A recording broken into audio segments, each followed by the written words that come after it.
Welcome to Reinventing-U. I'm your host, Danielle Silverman.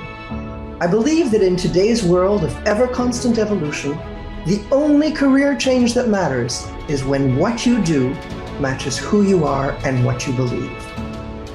This show is where you'll learn how embracing change and reinventing yourself will help you navigate any disruptions and lead a life of happiness and fulfillment, especially in this ever-changing world.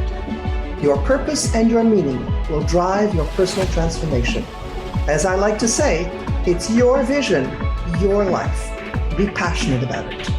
Reinventing-U starts now. Hello, and welcome to Reinventing-U. I'm Danielle Silverman. Reinventing-U is a show about what it means to pursue a career and a life that corresponds to who you are, to help you find your purpose and to live it. In the past few episodes, I've been talking about the current state of the workplace and what it means to reinvent your career in a world that is in constant turmoil. I've also introduced you to people who have lived through the reality of changing their career and who have kindly shared with you what that looks like and feels like. Today, my special guest is Gary Hubbell, a self-proclaimed compassionate coach of positive possibilities. Doesn't that sound lovely? Gary bases his work with leaders on decades-long study of philanthropy, and he firmly believes that each person, each employee, volunteer, each leader is someone who desires more than anything else to contribute the best of who they are to something bigger and more important than themselves. If you think about what's going on in the workplace today, the number of people who are leaving their jobs is staggering. And the number one reason they cite is their desire to bring more meaning into their life and into their work. Every single person I speak with says the same thing. I want my work to have more meaning.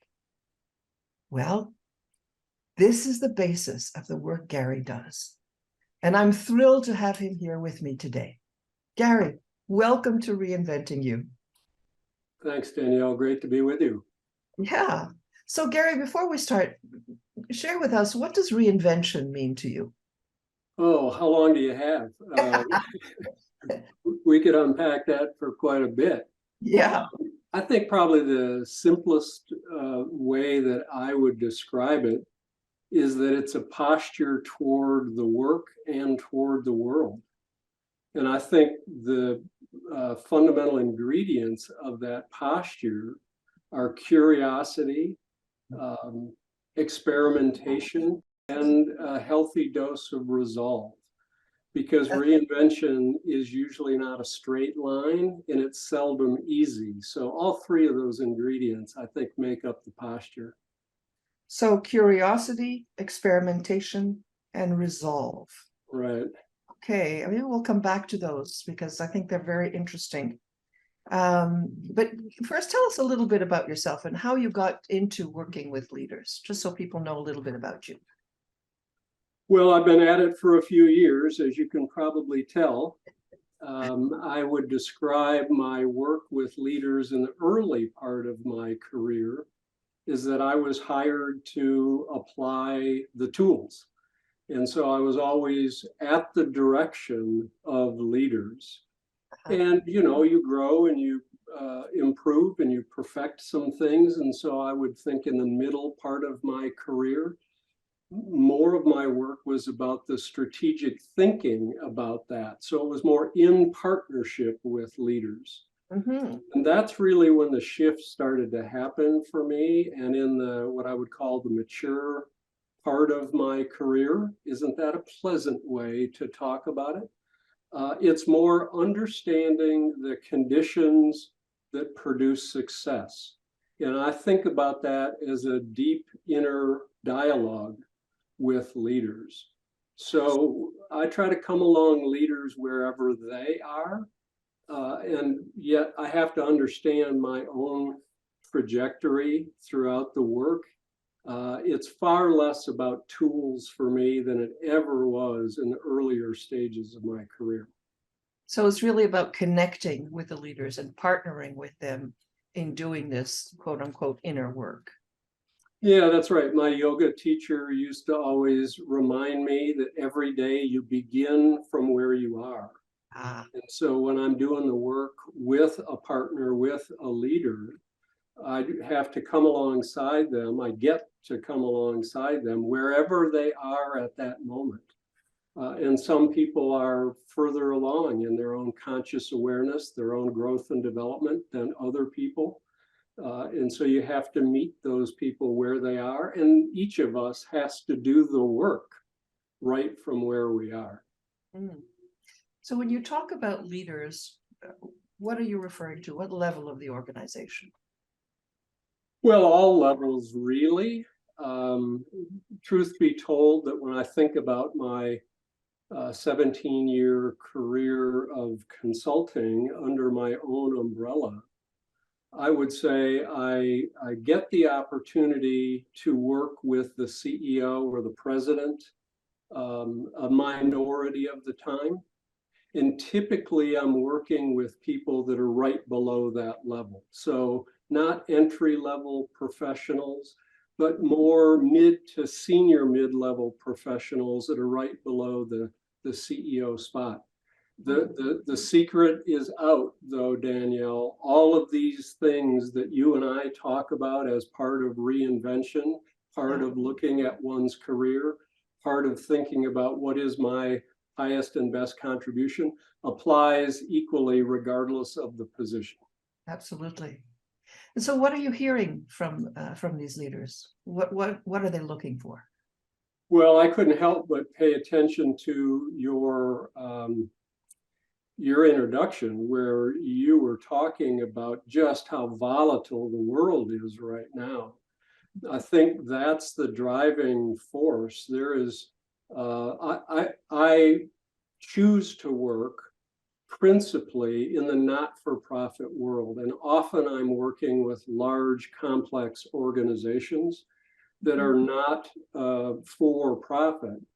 And occasionally working with for-profit companies.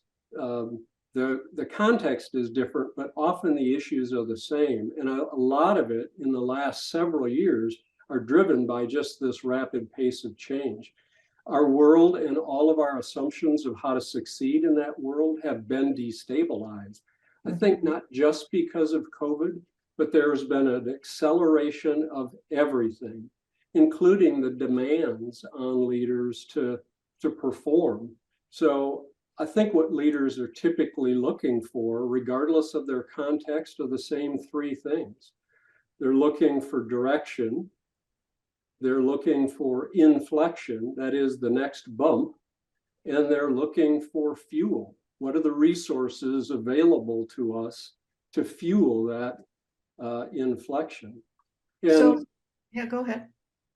there's stuff that gets in the way of that, clearly, because all leaders are working with people, right? Nobody works alone. And oftentimes you end up with a group of people that the leader is working with that default to a mindset of almost the paralysis of problem solving. And so there's this continuous loop of trying to fix things, and there's this drumbeat of negativity that seems to operate in some cases right beneath the surface, and too often out in the open. And that permeates the environment where leaders are trying to create that inflection. I also think, and we see it in the States especially, but it sure isn't limited there, that there are so many diametrically opposing views. It seems like it's immovable. And inside companies and organizations, when people lock into positions, perspectives that seem immovable, it's like we can only agree that things are not working, but we can't really agree on what to do differently about it. So leaders are having to confront that. And one of the things that I feel the worst about for these leaders is when all of those things result in people feeling that they just can't affect any real change. And so there's this this resignation and almost giving up, and that's hard to witness. So if you were to pinpoint one thing that people are telling you they're really, really struggling with, what would that be?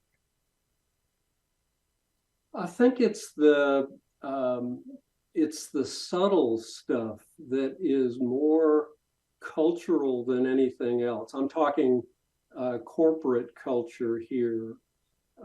It's the unspoken feeling of quiet cynicism that despite our best efforts, we really can't get the big things done, the things that we put on the posters on the wall, the things that we line our website with, the things that sound so wonderful and deep down inspire us to want to do our best work, tend to get ground out by that pervasive sense of the lift is too big, the lift is too hard, we really can't make a dent in things, move the needle on the things that we care the most about. Wow, so that's huge. I mean, because that means that people are really basically giving up, that they are able to affect any change. I think so. In the worst situations, that's certainly true. Yeah. I encounter a lot of people who haven't given up, but I think that they've become more risk averse. They've tried to affect some kind of change and they keep getting stymied. And so it's not that they've given up, but now they're pretty wary about raising their hand and stepping into the breach and trying to innovate, because it hasn't been welcomed in a lot of cases. And so while the person hasn't given up, there's a lot of energy and creativity that's lost, and they're no longer bringing their A game. It's sort of like when you experience somebody always putting you down, and then, well, you just, you don't try really very hard anymore because you know that the result is going to be, it's almost like what's it called, Pavlov's dog. When you get a certain kind of feedback, you stop trying, basically. I know you're saying it's not exactly quitting, but it's almost like, it sounds like it's almost like quitting. It's because you're not trying hard anymore to get. So what happens when that happens? What goes on in the organization when people are not putting that creativity into the system? Well, you know this as well as I do. There's all manner of manifestation. One, there's a brain drain, there's a talent loss, people check out. The people who are hungry, who are wanting to make a bigger contribution but not feeling an outlet for it, will check out. And so that not only reduces the quantity of people to lean into something important, but it also takes out a lot of people with really important experience. Secondly, I think that there's this, Parker Palmer talks about the corrosive cynicism that exists. And when I first read that phrase, it burned a hole in my memory bank, no pun intended, just because of the visualization of what acid does on any surface. It just eats away at the surface. So when I think about the effect of quiet cynicism, it is corrosive to the organization. So that affects team morale, that affects the creativity that is brought to trying to solve problems, because none of this stuff's happening in a vacuum. This is all happening while stuff is going on, both inside the organization and outside the organization, at warp speed. Yeah. And so that kind of inner misalignment, that inner dis-ease can be devastating. Let's talk about some fun stuff here. Well, what I want to hear from you is, given all of this, I mean, yes, it all sounds really negative, but how do you fix it?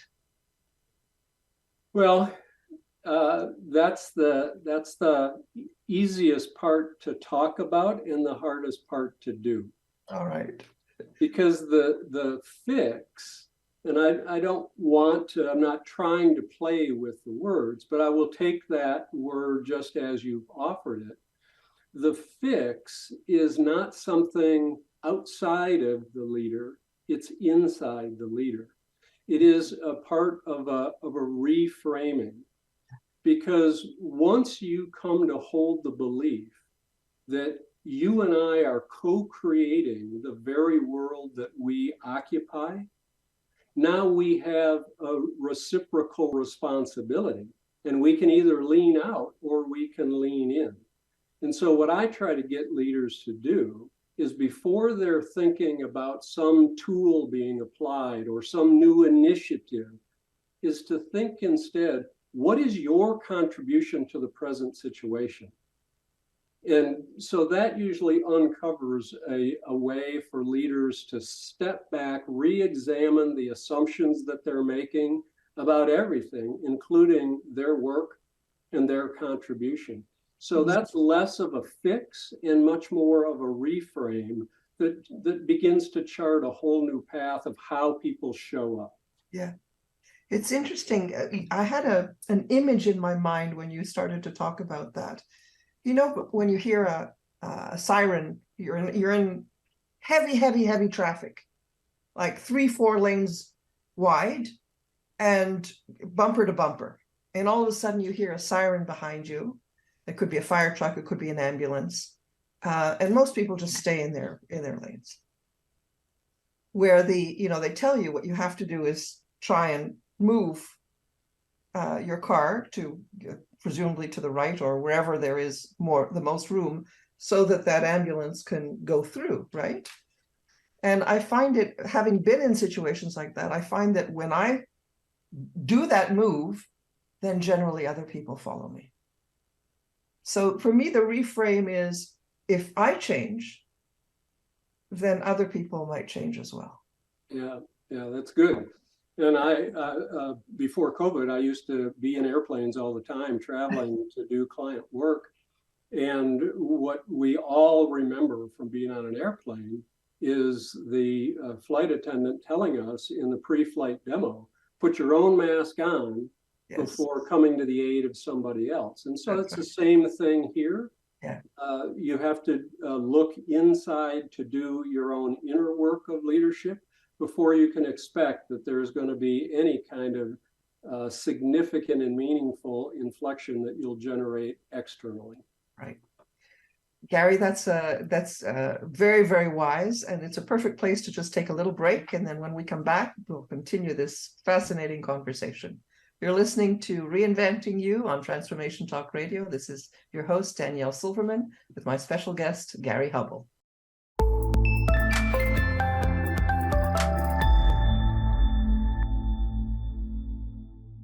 Hello, everybody. Welcome back to Reinventing-U.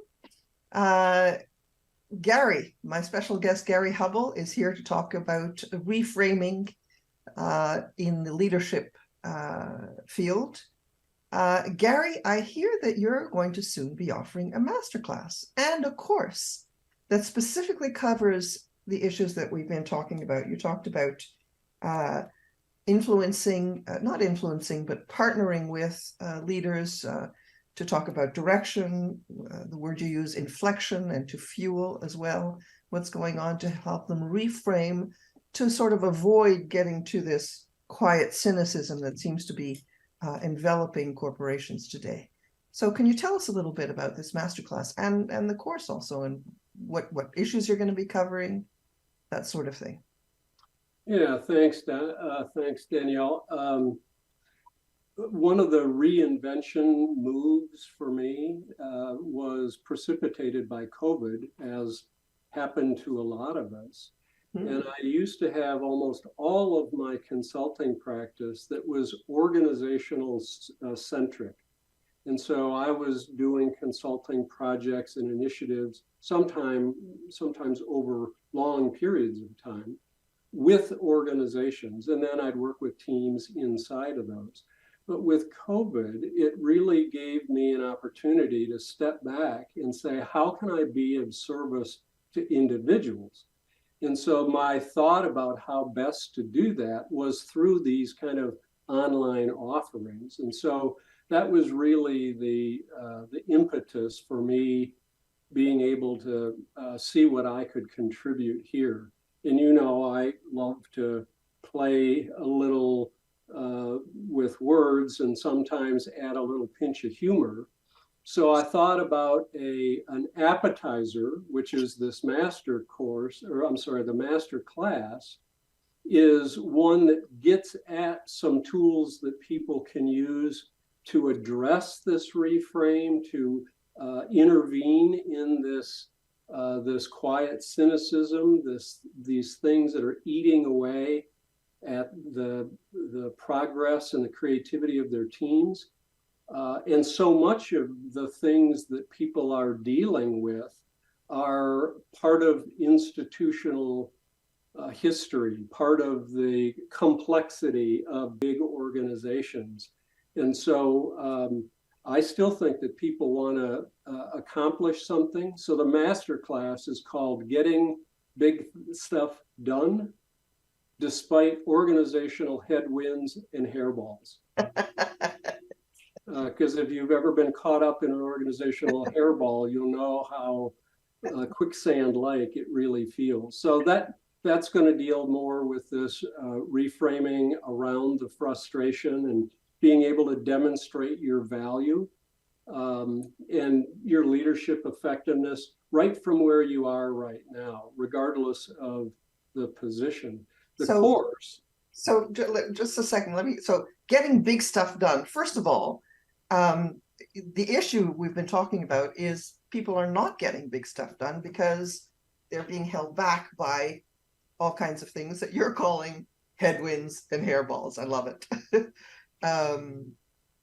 So just the name alone, I want to sign up, right?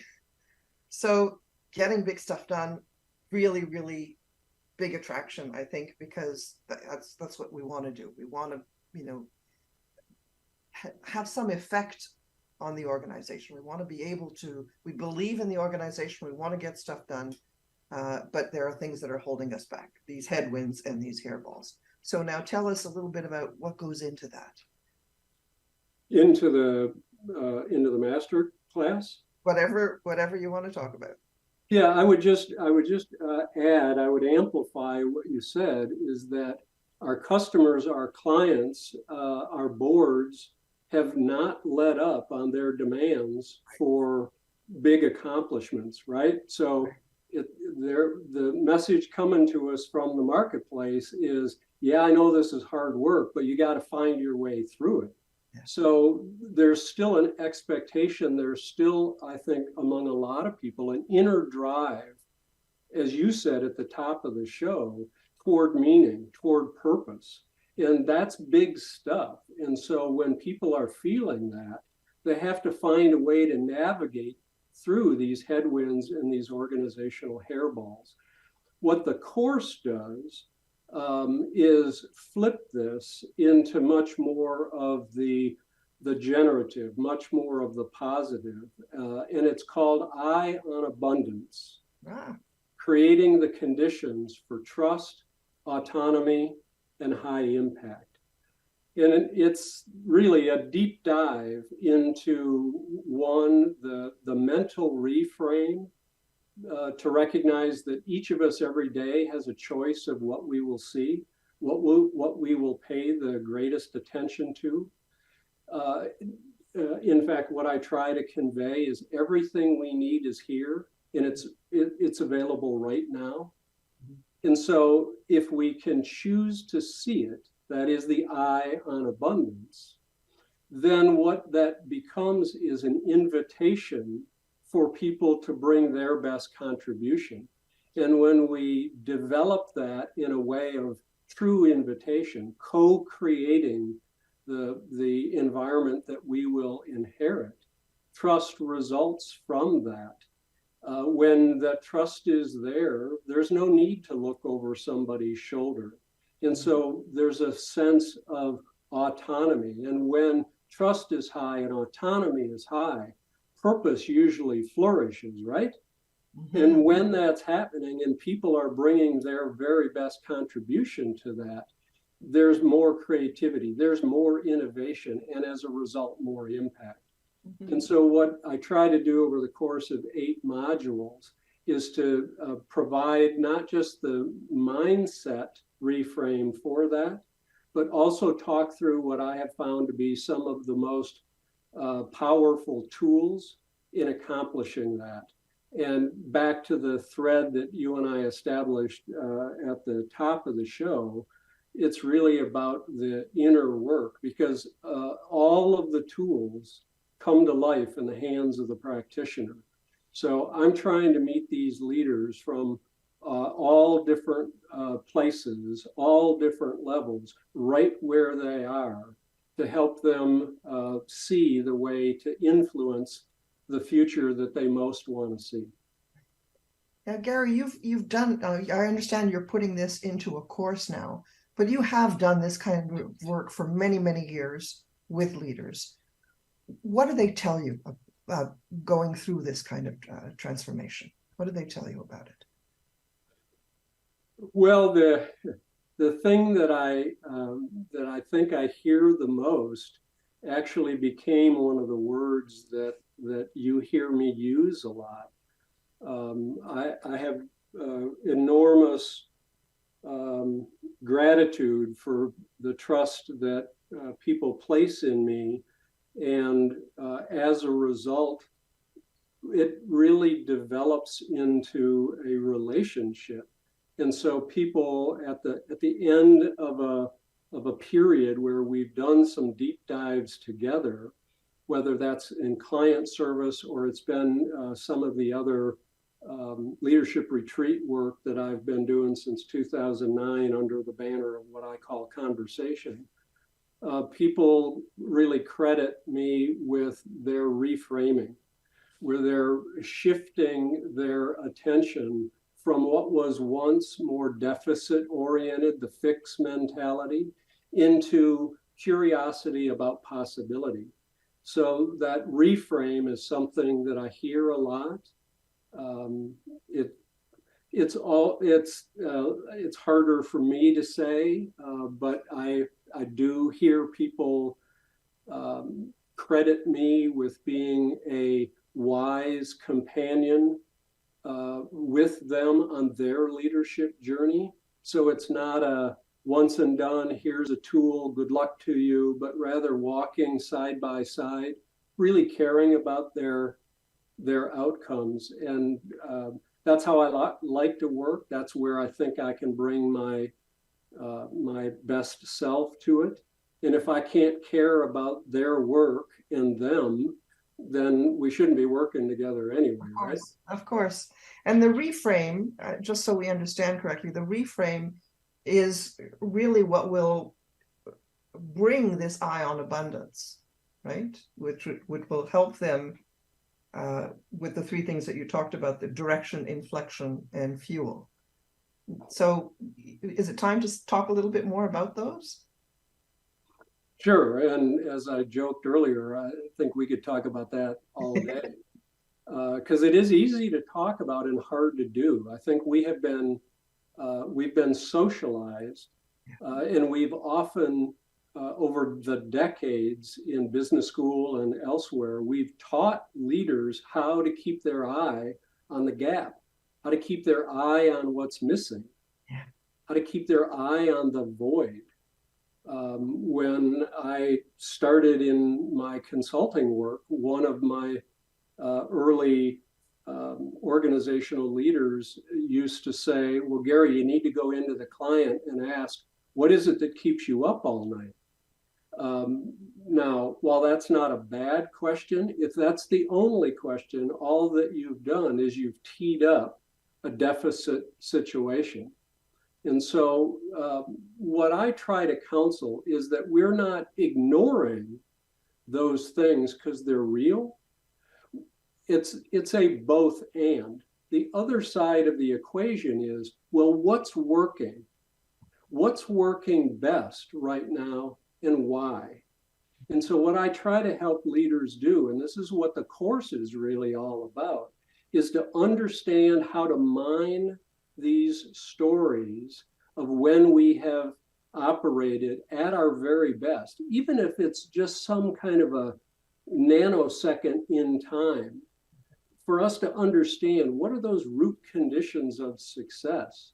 If we can understand what was happening at that time, who was involved, what were we bringing to it, what tools were at play, and we can begin to see that that was not just conducive, but essential to the success that we just told the story about, then we can begin to imagine that that can be applied elsewhere, that it can be applied to another issue. And this magic thing happens, and I don't want to make light of this, but what ends up happening is when people take their eye off of the sole focus on the problem, the deficit, and they expand it to also see what's good, what's true, what's better, what's possible, what ends up happening is their attention to the deficit starts to drop, and their attention to the generative, the positive, the possible increases. And the more of that they do, what do you think they find? More possibility, more creativity, more solutions.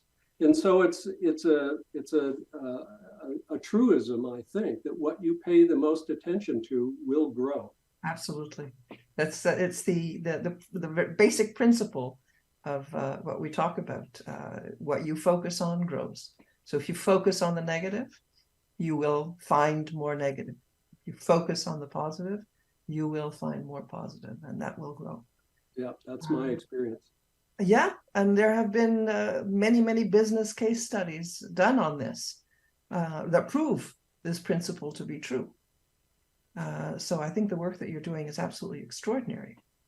And it's one of the underpinnings, the core principles that undergird the body of work called appreciative inquiry, yeah.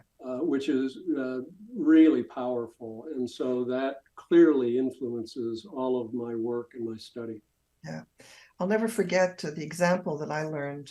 It was about this car mechanic company that decided to survey their clients, and instead of they found that there were a lot of clients that were leaving, and instead of asking their clients, those clients that were leaving, why they were leaving, they decided instead to ask the clients who were staying why they were staying. So looking at the positive as opposed to the negative. And almost to a fault, they answered, because every time we come to get our car serviced, you offer us a free car wash. So it didn't matter where they lived. It could have been, 20 miles away from that particular body shop, but they were coming because they were getting a free car wash every time they had their car serviced. And so what this company started to do was they started advertising the fact that they offered a free car wash, and their business grew. Which is, it's a small example, but it's exactly the kind of thing you're talking about. It's really, when you focus on what's good and what's working, that's what will grow. And in your story, as everyday oriented as that is, it's a reminder that the power is in the question more than the answer. And so figuring out what is the right question, I think, is 80% of the challenge here. Absolutely. So do you help leaders figure out what the right question is? Well, yeah, that's where we spend a lot of time. And that's part of why the reframe is there. So what I find is leaders can get this. This is true of almost everything. It's the basis of experiential learning.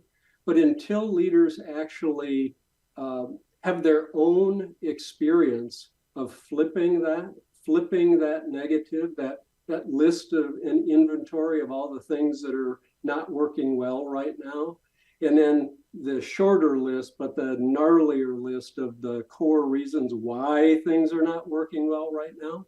They could spend a lifetime trying to reverse all of those things. Yet if they stop and they reframe that and they ask themselves and their colleagues, but what do we really want? What do we want more of? Do we want just the absence of those things that we previously listed, all of the ills and the negatives? Or do we want something more than that? And so to harness that imagination, just that flip right there, gives people the opportunity to begin down a path of saying, well, okay, if that's what you want more of, imagine that at its highest and best expression. What might that look like? That's what captures people's imagination. Fantastic. Gary, before we go to the next break, I want you to tell people how they can find this masterclass so that they can sign up and hear your brilliance in person. Well, there's a number of ways, but certainly the Headwinds and Hairballs link that you'll provide is the fastest way to be able to register. More information about it is available through me, so send me an email, Gary@reframe2thrive.com, or call me, or call me. Okay, so we'll provide your email and your phone number and the link to join the masterclass in this video, in this podcast. Fantastic. It's just a couple of weeks away, so your timing is perfect.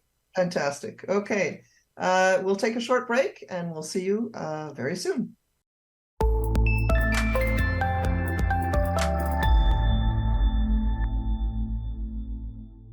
So welcome back to Reinventing-U with my special guest, Gary Hubbell, who's just talked about his new masterclass, Getting Big Stuff Done.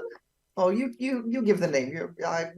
You'll remember it better than I do. I remember Headwinds and Hairballs, but the exact order, I'll leave that up to you, Gary. Just put those two things together. Getting big stuff done. Yeah. Despite headwinds and organizational hairballs. It just rolls right off the tongue. Absolutely. Absolutely. So this is absolutely fascinating. I want to come back for a second to my own area of interest, which is career reinvention. How does what you do help leaders reinvent their careers? What does it do for them?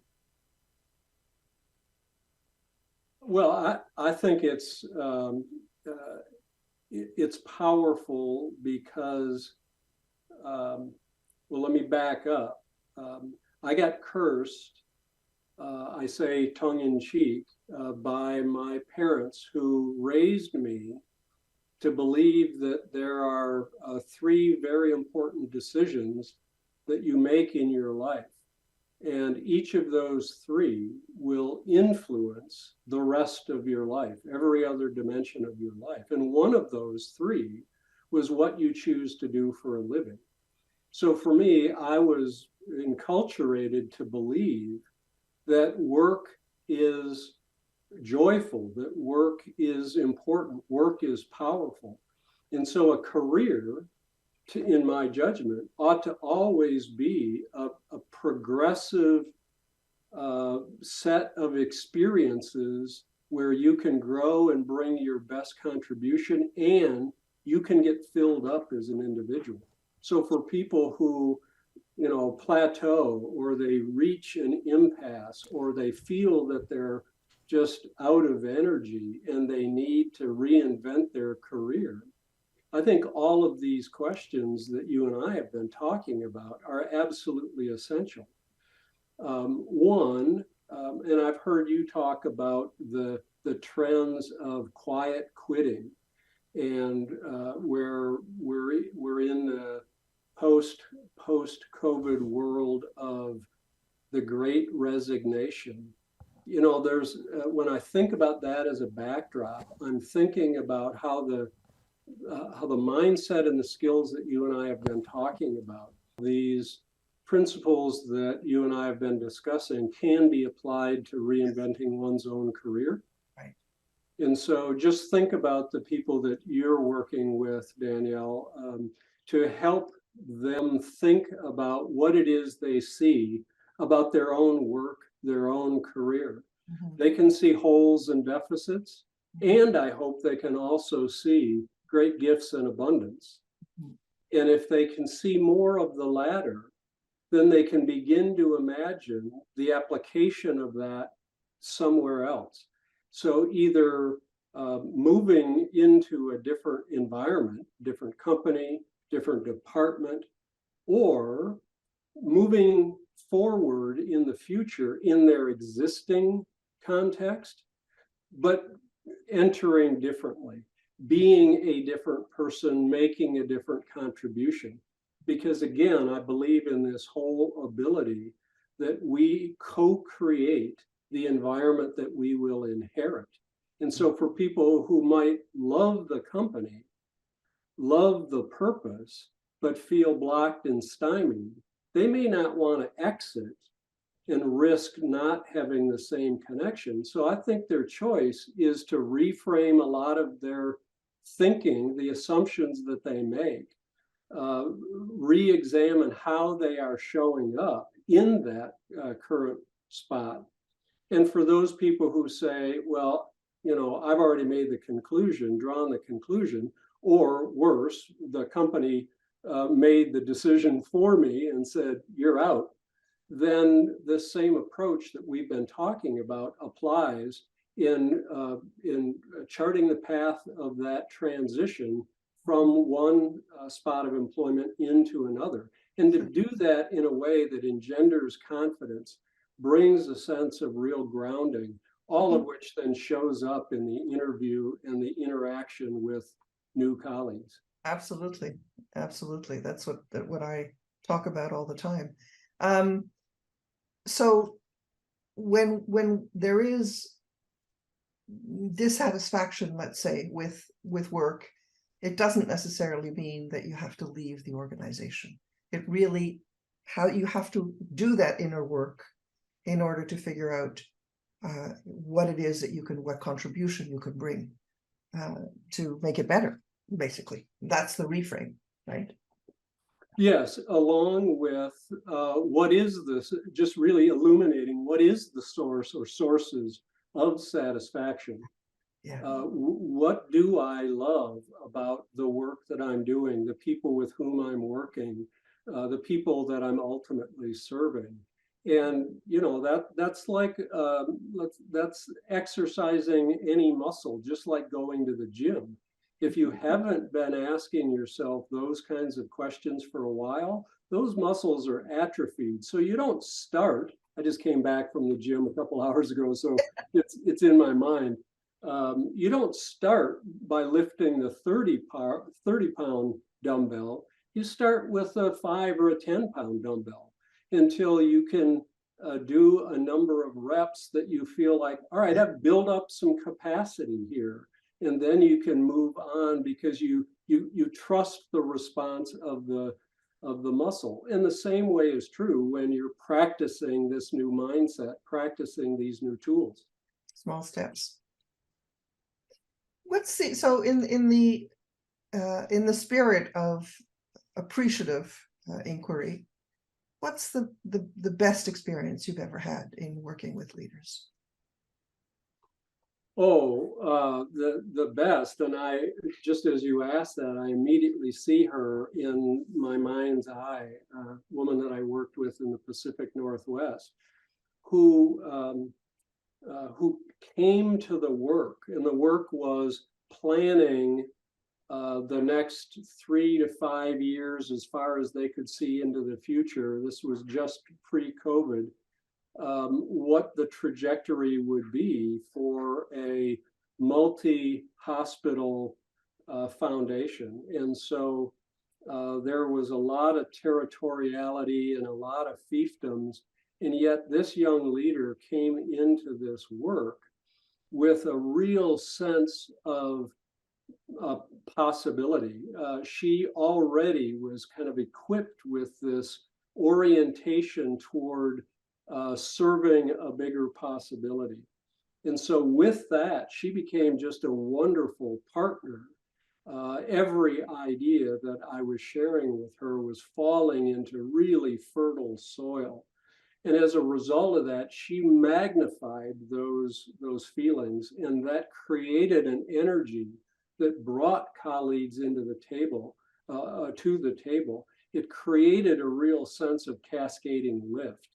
And when those times happen, because you're working with somebody who's consciously aware already, there's less about the reframe and there's more about the imagining possibility. So stretching their thinking even further. Yeah. What's interesting, because when you yes, you talk about philanthropy, when you talked about a hospital, we know that any nonprofit organization tends to be extremely bureaucratic, and that's usually much harder to get things done in that kind of environment. So I find it interesting that you focus a lot on those kinds of organizations, and your tools, your processes, your experiences are successful. It's tremendous. It's like finding people that to go through that. Can you tell us a little bit about that, working through that tough road of bureaucracy? Well, yeah, there's no question that bureaucracy has earned its reputation as an organizational hairball. Bureaucracy is where a lot of good ideas go to die. And part of that is, I think, and there are countless books, there's countless podcasts, there's countless offerings about this. What I try to do is I think about the organization, not in terms of these inanimate labels like departments and divisions, but think about this as an organism that is alive, and every part of the organism, whether you think about biology and think about cells, or you think about the whole organization as being comprised of people, every single interaction, whether it's through email or it's some kind of a post of some kind, is an interaction with another person.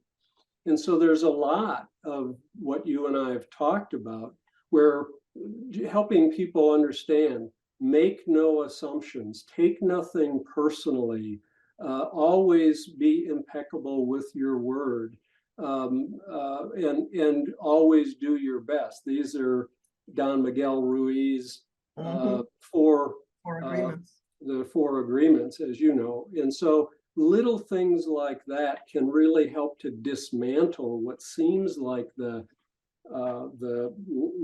lockjaw effect of bureaucracy. And the other thing that I want to say, and this I hope does not sound fluffy or trite, but never underestimate the effect that your genuine caring about your colleague can have in their work, their perspective, in their world. Never underestimate the influence that you can have. Because I think all of us, whether we're buttoned down and protective or cynical, underneath almost all of us beats the heart of somebody who wants meaning, somebody who wants to make a better contribution. I go back again to what you said at the opening. We are in search of meaning and purpose.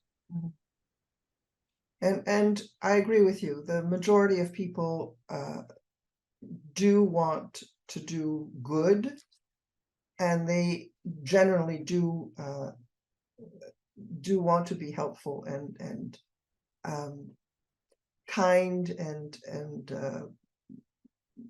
cooperate, whatever other words you want to choose. But I know that there are some people who, and I'm sorry, I'm going to go to the negative for a little bit, then maybe we'll come back to the fun stuff. There are people who are stymied because they come across people who are not like that.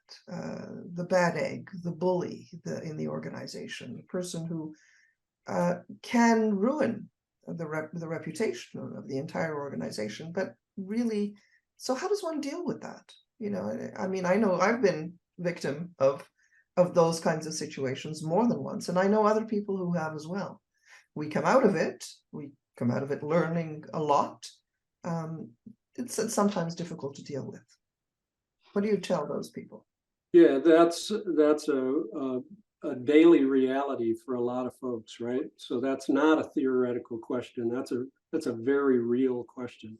Couple of real practical things I would want your listeners to know and hopefully practice is one, as you encounter somebody like that, it's back to the inner work. The first thing is to show up and listen without judgment. And so what's the way that we flip that little judgmental switch in our head? We get curious. I wonder why Danielle is holding that view, as opposed to, dang, there goes Danielle again. So just that, we can call that a reframe, but that shift means if you can do that in the split second in your mind, now what you say back to that person is not going to be loaded with more angst. It's not going to feed the negative emotion of the other person. It's going to end up at a minimum being neutral. It may actually get people to pause and hear themselves to say, oh, that kind of came off as abrupt or harsh. And the second thing, we've talked about this throughout our discussion, is the process of flipping that. And I do this even with the family at dinner table conversations. When somebody is just on a tear about things, I'll listen, and then I'll lean in and I'll ask, so what is it that you really want? And then just pause. And usually what I find is the other person will pause too. It's like, well, you know, they've been on a roll of all this stuff that's not working and that they're really annoyed about. And now you're not giving them any more leeway for that. Now you've actually asked them to flip their view from the things that frustrate them to, well, what is it that you want?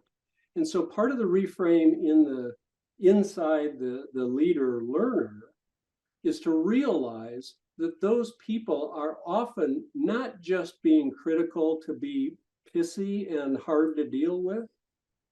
These are people that have an ideal in their mind, and they recognize how far we are from it today. So they can be an ally. So if you hold that view of the other person, you're unlikely to villainize them. You're rather going to see them as a co-contributor, and that changes everything that happens thereafter. So your site again is Reframe, 2 Thrive. Yes, that is the new site that we're launching. It will be the platform for courses, for my coaching, and ultimately for my consulting. So if you've picked up on any thread throughout our conversation, my whole view is we have to reframe to thrive. Absolutely. Yeah, reframe. So www.reframe to thrive, 2. Correct. And the name of your masterclass again is getting big things done, getting big stuff done, despite headwinds and organizational hairballs. Right. Fantastic. Sounds great the way you say it.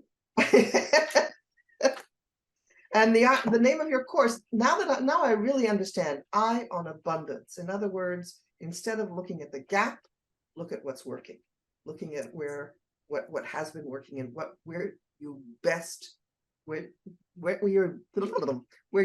effort has been, and the effect of that, and the positive effect of that. Exactly. And the leader's attention on creating the conditions that drive more of that success. Right. So, in 30 seconds, what's the best advice that you could give leaders today? I know we've already said it. I think I would know, but I want to hear it from you. I would invite a leader to hold the view that your leadership is a relationship, and every relationship is a conversation. So if you think about it that way, every conversation the leader is having holds the seeds of possibility. If we're really intentional about how we show up in leadership with every conversation, imagine what's possible. Wow. Gary, I think this is probably the most beautiful place to end our conversation today. Hopefully we'll have many more to come, because being able to see what's possible is probably the most positive thing that we can do. To people who are listening, I think you also, if I'm not mistaken, you also have a gift for our listeners. You have a free download, I think. I do, yes, thanks. What I've been doing is mining a lot of the lessons that I've accumulated over the years. So I put it all together in a small spot that is downloadable for your listeners. It's called Reframing Resistance: The 10 Things About Leadership I Wish I'd Known Years Ago. That's fantastic. Reframing again, in this case, resistance, which is what we've been talking about, the things that the headwinds and the hairballs that leaders encounter in their day-to-day work. You can contact Gary directly by email at gary@reframetothrive.com. You can also reach him by phone at 414-899-3157. All of that information should be in the video itself. Gary, it's been an absolute pleasure having you today on this show.